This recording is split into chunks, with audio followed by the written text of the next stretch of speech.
Alguém me perguntou recentemente quando o Congresso iria realizar audiências para responsabilizar os funcionários do governo que falharam durante o combate ao Covid.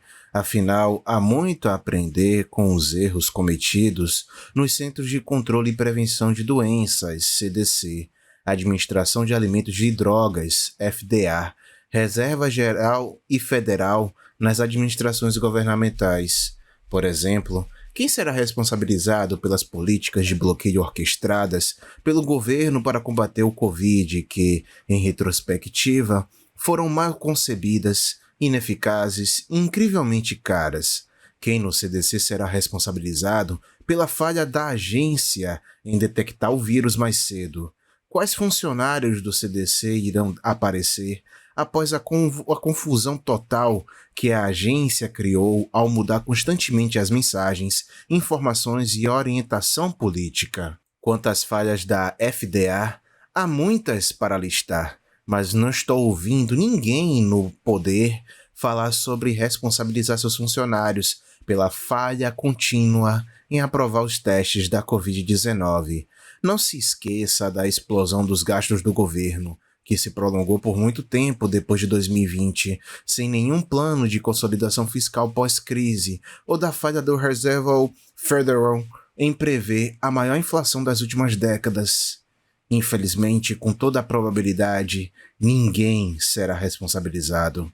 Você acha que eu estou exagerando? Deixe-me te lembrar que ninguém foi demitido publicamente quando o Departamento de Defesa do presidente Joe Biden liberou a desastrosa saída do Afeganistão, nem quando soubemos que um de seus drones matou uma dúzia de pessoas inocentes, por engano, entre aspas. Nem rolaram cabeças durante a administração de George W. Bush, quando foi revelado que um bando de consultores da CIA, sem credenciais, fez milhões venderem técnicas de tortura ineficazes e ilegais.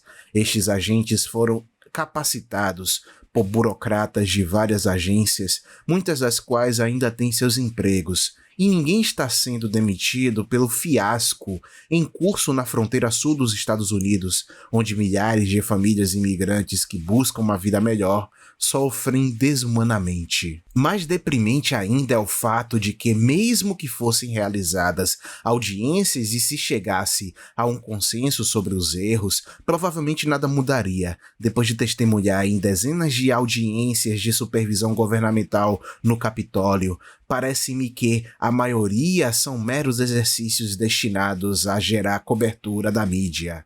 Mesmo quando um determinado programa é unanimemente sinalizado como desperdício ou de baixo desempenho, ele quase certamente continuará a ser financiado. O melhor exemplo disso vem do Government Accountability Office, que publica um relatório sobre pagamentos indevidos a cada poucos anos. O conjunto de programas governamentais que fazem esses pagamentos parecer envolver sempre os mesmos infratores, mas nada acontece e o número de pagamentos impróprios cresce. Mais recentemente, a diretoria do CDC, Rochelle Walensky, foi questionada sobre a orientação da agência ao que diz respeito ao uso contínuo de máscaras na escola. Os membros de ambos os lados do corredor pareciam desconfortáveis com os mandados de máscaras escolares e alguns notaram que os estudos usados pela agência para justificar suas exigências contínuas haviam sido desmascarados. A orientação estava em desacordo com as evidências disponíveis e com o que a maioria dos outros países estavam fazendo, sem um aparente aumento dos casos à saúde. Esta linha de questionamento fez alguma diferença? Não.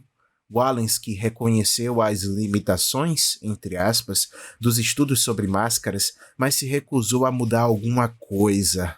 E assim, muitas crianças continuarão a ser mascaradas na escola. É revoltante, especialmente porque a orientação provavelmente mudará quando um número suficiente de estados liderados pelos democratas tiver levantado seus próprios mandatos, tanto por seguir a ciência. Isso levanta a questão de por que as pessoas a toleram, Em parte, é porque a maioria das pessoas, compreensivelmente, tem muito pouca informação sobre qualquer questão política única e complexa. Além disso, o The New York Times informou recentemente que o CDC não está publicando grandes porções dos dados disponíveis sobre o Covid por medo de que, abre aspas, leitores de pensamento livre tirem conclusões erradas, fecha aspas.